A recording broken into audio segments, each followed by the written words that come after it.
Hey everybody, this is Petey from the Spin Rack, and we also have Alvin Ellis, ready to rock. today we have the second season of Peacemaker. Um, Cal said he didn't see the first season, so but you don't need much to know about this. Um, this you know Pretty it's sure I don't. so ready, set, and here we go.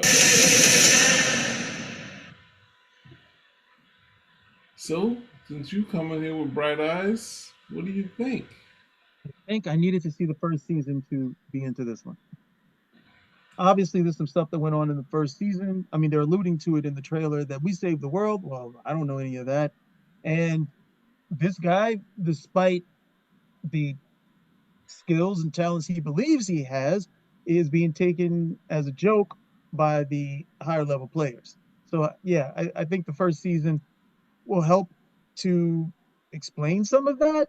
Probably probably the first season will bleed right into the first episode of the second season, and then you're off to the races. You probably won't need it. This is James Gunn's real baby. Obviously, he did the Suicide Squad, but this was what he was leading to. This is his first showing, or I guess what first real showing of what he wants to do. Totally, obviously, he redid the Suicide Squad, but that wasn't originally his project. He was taking it and going a different direction. So, in this one, we have the Justice League looking very unJustice League like, which doesn't hold bode well for the movie, the Superman movie. But anyway, and this fake headquarters that they are, I mean, the different. I don't see it. I can't even get into that. But I think the only thing I didn't like the characterization of the vigilante, but the vigilante himself, which I think he showed here. This is a good, they have some Jim Lee bells and whistles, but it was a good translation of the costume, even though he was total douche. But at the same time, that's one thing I can say that was good about this. I don't know if this is that other Justice League character, the Manitou guy, but it's tough because at the same time, James Gunn likes the weirdness of the DC universe, and I'm not trying to say he likes the Silver Age. He likes anything that's in the weird stage. Now there could be some weird stuff that was in the Silver Age, but I think he pulled the He likes the first. comic book stuff, Well, like not like just like Detective Chimp. oh, even '80s weird, like the cocaine character from Oh, cocaine character from New Guardians. yeah, New Guardian. So that's his kind of thing, and that's why I'm always when you saw my review of Superman, I'm always skeptical of him because he takes these characters and he kind of makes them into what he wants. And I don't know who these guys in the DC universe are, but and his wife as the lead of the team.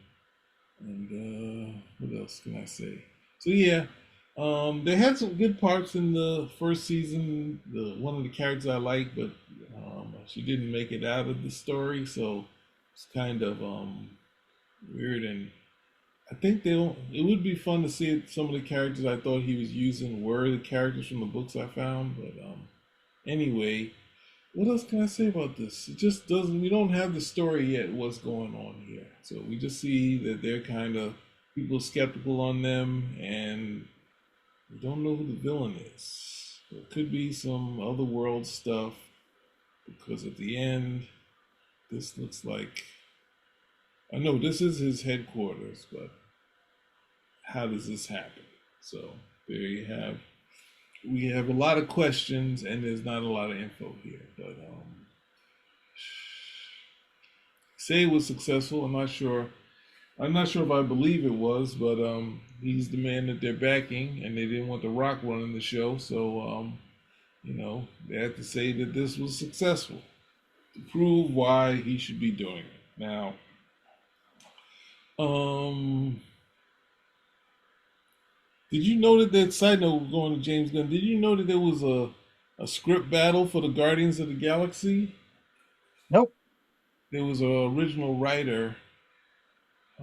If you remember way back when Marvel had their contests for writers, they before they had the studio really up and coming, they had a writers contest, and this woman, she put in her short story, and she joined the group.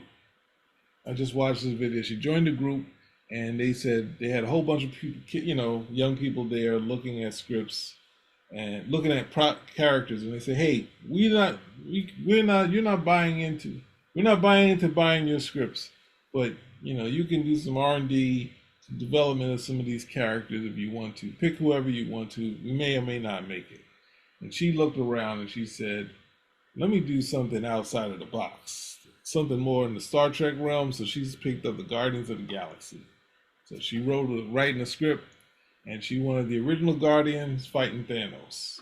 And they were like, the script kept, they kept developing it. So they said, "Nope, we changed we changed the Guardians. So can you rewrite it with these characters?" They said, "Yep, I can do it." They said, "We want Rocket out," and she was like, "No, we can work Rocket in there." And she had the music in there. She had some of the locales that we've seen, and she fought for Rocket. Then Josh Whedon came in. He's seen it. And he said, "Hey, we need Thanos for our thing." So that's how Thanos initially got into the Avengers, and say, "All right, we're going to need Thanos out of your thing. So take Thanos out." And so then at some point they said, "Hey, we got a writer directing Josh Whedon. Let's get James Gunn." And James Gunn said, "No, I have to rewrite it."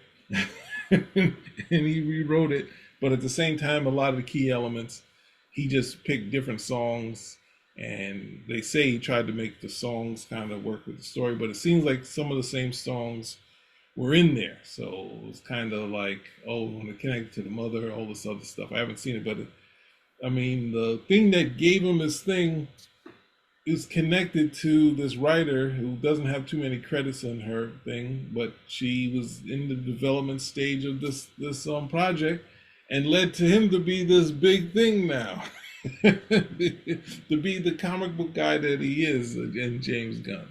But he seemed to be, even though he had someone behind the scenes who was already developing the Guardians, he seemed, as it's going past that point, been able to have legs. And even though not the products of the Peacemaker and some of the Suicide Squad haven't been what I necessarily, liked, at the same time he shows that he likes pulling stuff from the superhero thing. Only problem is that he doesn't like to keep the characters necessarily in. So just say that all to say it's interesting to see that, from his beginnings and having a product that was already developed, he's been able to take this superhero thing with his directing ability and writing ability and do more stuff after that. So usually when you lose that kind of, I guess the X-Men would be the same instance, where Bryan Singer had a writer who helped pretty much develop the X-Men that we saw, the Magneto stuff, the Wolverine stuff. He pulled right from the comic books, and they got rid of Christian McQuarrie, and then ultimately X-Men 2 was the most, in my mind, the one that worked the best, and probably one of the more successful X-Men movies. So I say all that to say, it's interesting to me that somehow you get on that thread and you're able to do more stuff.